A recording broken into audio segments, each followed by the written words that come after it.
बिस्मिल्लाहिर्रहमानिर्रहीम अस्सलाम वालेकुम वरहमतुल्लाहि वबरकातुहू। मेरा नाम है वकास मीर और आप सुन रहे हैं उर्दू पॉडकास्ट। आज मैं बात करना चाहता हूँ एक ऐसी इशू के बारे में जिसको मैं पहले भी उठा चुका हूँ यहाँ पे, और वो है जेंडरलेस सोसाइटी के बारे में।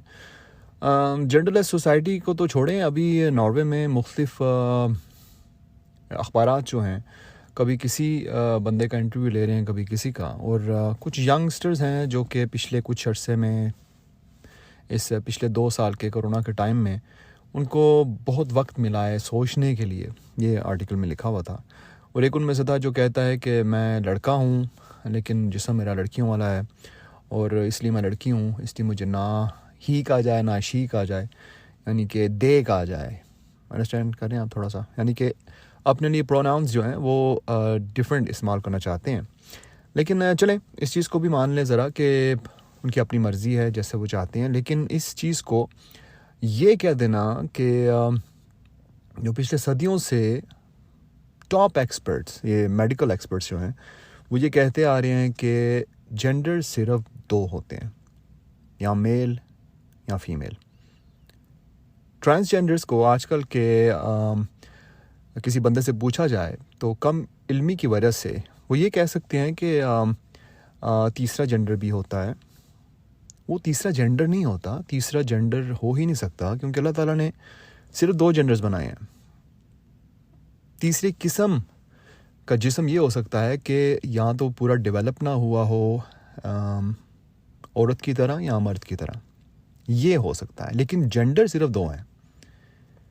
मैं कुछ अर्से पहले एक रिपोर्ट पढ़ा था, एक बहुत टॉप के सर्जन और एक्सपर्ट्स के, मुझे उनका नाम नहीं याद आ रहा, मैं उनका नाम किसी और एपिसोड में इंशाल्लाह ज़रूर शेयर करूँगा।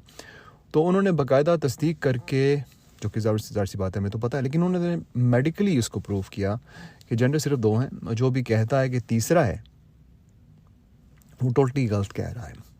लेकिन आजकल ये ऐसे लगता है कि टोटली नॉर्मलाइज किया जा रहा है इस चीज़ को, कि अगर आप ये नहीं मानते कि ट्रांसजेंडर्स जो हैं, और उसके अलावा आप खुद जानते हैं कि ट्रांसजेंडर्स को अगर आप उनकी राइट्स की बात करें तो राइट्स के कोई ख़िलाफ़ नहीं है।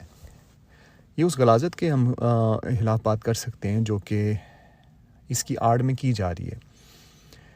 मुख्तलिफ यूरोपियन कंट्रीज़ में तो ये हो रहा है अब कि आप खुद कह सकते हैं कि आप हैं तो मर्द, आपकी दाढ़ी है, लेकिन आप कह सकते हैं जाके कि मुझे फ़ील होता है कि मैं औरत हूँ, और इस तरह की फीलिंग्स के साथ आपके आईडी कार्ड के ऊपर आपकी मर्ज़ी के मुताबिक आपका जेंडर लगाया जा सकता है।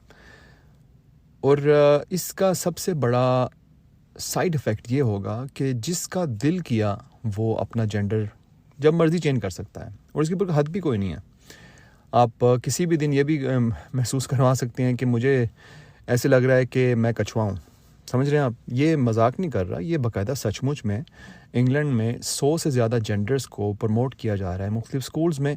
वहाँ पर काफ़ी ज़्यादा लोगों ने आवाज़ भी उठाई है, लेकिन ये लॉबी इतनी स्ट्रांग होती जा रही है, आहिस्ता आहिस्ता फाइनेंशियली इतनी स्ट्रांग होती जा रही है। और सबसे ज़्यादा गलीज़ बात यह है कि इसमें काफ़ी ज़्यादा मुसलमान भी शामिल हैं, और बड़े खुशी से इसके साथ देते हैं और कोशिश करते हैं इसको ह्यूमन राइट्स की अम्ब्रेला के नीचे लाने की, कि हम जी उनके राइट्स के लिए लड़ रहे हैं, और ये बेचारे जो हैं मर रहे हैं हर तरफ, इनकी सुनवाई नहीं हो रही। लेकिन जब उनसे बात की जाती है कि आपको पता भी है कि पूरे के पूरे अम्ब्रेला के नीचे है क्या कुछ, LGBTQ+, और ये प्लस का जब भी पूछा जाता है तो अजीब सा आगे से जवाब आता है कि जी नहीं, प्लस जो है ना वो सब कुछ जिनको राइट्स नहीं मिल रहे उनकी मदद की जाती है। अमेरिका के एक स्कॉलर को मैं सुन रहा था, वो कहते हैं कि जी US में यहाँ तक बात चली गई है कि बच्चों के स्कूल्स में मुख्तलिफ किस्म के रीडिंग मटेरियल जो है उनको मिलता है, जो उसको ट्रांसलेट करके नहीं दिया जाता घर में कि वालिदैन ना पढ़ लें।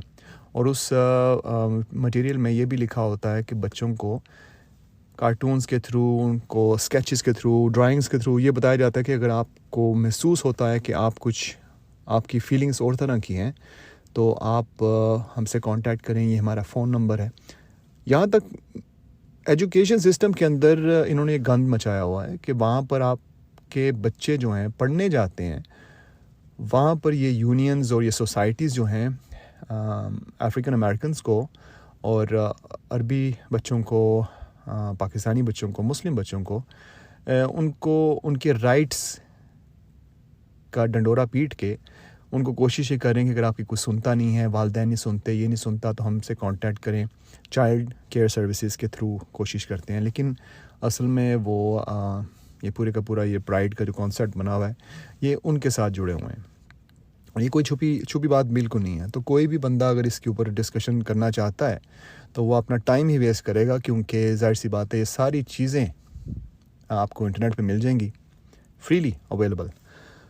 तो कहने का मकसद ये है कि पाकिस्तान में अभी इस तरह का एक बिल पेश हुआ है जहाँ पर ट्रांसजेंडर के राइट्स के ऊपर बात हो रही है। तो अभी कुछ शरीयती कोर्ट वगैरह में भी बात होगी, तो देखते हैं कि वो शरीयत कोर्ट जो है उसको किस तरह से लेती है। वहाँ पर हमारे जो मुस्लिम लीडर्स हैं, अगर कोई है भी ज़िंदा इस वक्त, जिनका ईमान उस लेवल का है जिस तरह का होना चाहिए, तो ये इस तरह के बिल्स जो हैं पास हरगिज़ नहीं होने चाहिए। राइट्स तो उनको वैसे ही मिलने चाहिए जो होते हैं, लेकिन अगर ये इस तरह की कोई शिक उसमें मौजूद है, इस तरह का कोई उसमें पॉइंट मौजूद है उस बिल में जो कि उनको राइट देता है बग़ैर मेडिकल चेकअप के। ये भी साहिल अदीम साहब की एक क्लिप आया था कुछ अर्से पहले। वो कहते हैं कि मेडिकल टेस्ट भी नहीं किया जाने दिया जा रहा उनको, कि आपको ज़रूरत नहीं है मेडिकल टेस्ट की, आप ऐसे ही कह सकते हैं जी, कोई भाई साहब वहाँ पर आए तो कह दीजिए मैं बहन साहिबा हूँ, या कोई बहन साहिबा हैं वो कहें जी मैं भाई साहब हूँ। बग़ैर मेडिकल चेकअप के आपको आपका जेंडर चेंज किया जा सकता है पेपर्स पे। तो ये बहुत ही बड़ी गलाज़त है और ये हमारे किसी भी तरह से, वैसे ही अगर आप दीन को भी साइड पे कर दें, जो कि करना नहीं चाहिए, तो वैसे ही ये किसी तरह से भी ये डाइजेस्ट नहीं हो रही बात कि कैसे मुमकिन हो सकता है कि ये फितना जो है आहिस्ता आहिस्ता करके कैसे फैलता चला जा रहा है। और अगर आप इंटरटेनमेंट की इंडस्ट्री के साथ आपका कनेक्शन है किसी तरह से, आप देखते रहते हैं पोस्टर्स वगैरह इधर उधर नज़र आते हैं आपको, सारे हम इसी दुनिया में रहते हैं, नज़र तो आता रहता है सब कुछ। मुख्तलिफ़ किस्म के सीरीज़, मुख्तलिफ़ किस्म के ड्रामाज़, मुख्तलिफ़ किस्म की मूवीज़ वगैरह इनकी जो आ रही हैं आजकल, उसमें भी इन्होंने गेज़ वगैरह को और हम जिन्स परस्त एक्टर्स को डालना शुरू कर दिया है। कार्टून्स में भी इन्होंने ये गंद जो है मचाना शुरू कर दिया, यहाँ तक कि कुछ फेमस कार्टून्स हैं उनमें भी कुछ ऐसे कार्टून्स के मेन फिगर्स हैं, उनके वालिदैन या उनके दोस्तों के वालिदैन मर्द दिखाए गए हैं, औरत को दिखाया गया है। तो ये फितना जो है फैलता चला जा रहा है। आपने फोकस ये करना है, अगर आपके बच्चे हैं तो उनको इस तरह के कार्टून से दूर रखें, कोशिश करें कि उनको और चीज़ें दिखाएं। उमर एंड हाना उर्दू की सीरीज़ है वो दिखाया करें। ज़की के नाम से एक कार्टून है, उसके अलावा बहुत सारे ऐसे कार्टून्स हैं जो कि आप दिखा सकते हैं। यूट्यूब तो गंद से भरा पड़ा है, वैसे भी अगर आप देखें तो कई चीज़ें ऐसी भी आपको मिलेंगी जो कि टाइटल्स और होते हैं, डबिंग कुछ और होती है। अल्लाह ताला हम सबको बचाए इस फितने से। हमें कोशिश करनी चाहिए कि हम जितनी कर सकें अपने बच्चों को इस फितने से बचाने के लिए। लेकिन मकसद जो है वो हमारा इंफॉर्मेशन जहाँ से भी मिलती है उसको लेना है। और जैसे मैंने पहले कहा कि इस मेन टॉपिक का मकसद ये है कि हम ये जान सकें कि ये फितना जो है फैलता चला जा रहा है और इसमें हमारे बच्चे भी सैडली फंस रहे हैं, क्योंकि उनके कई दोस्त भी इस तरह की चीज़ों से इंस्पायर हो के ऑल ऑफ अ सडन आपका अगर बेटा है, उसका बेस्ट फ्रेंड है, और अगर वो इतना इंस्पायर हो जाता है इस तरह की सोच से, आने वाले सालों में वो कह सकते हैं जी मैं तो लड़की हूँ, या मुझे फीलिंग आ रही है कि मैं लड़की हूँ। क्योंकि ये चीज़ें, ये किसी न किसी हद तक ये फतूर जो है ना दिमाग में जो फैलता चला जाता है, ये आहिस्ता आहिस्ता ये इफ़ेक्ट होता है। जो कुछ आपका बच्चा देखेगा किसी न किसी तरीके से, ना चाहते हुए भी उसके जहन में ये सवाल उठते रहेंगे, और अगर आप वहाँ नहीं होंगे जवाब देने के लिए तो बच्चे तो गए। अल्लाह ताला हम सब के बच्चों को सेफ़ रखे और ईमान की दौलत से नवाजे, और हमें भी ईमान की दौलत से नवाजे। हमें अपने दीन को समझने की हिम्मत दे। अपना ख्याल रखिएगा। आप सुन रहे थे उर्दू पॉडकास्ट और मेरा नाम है वकास मीर।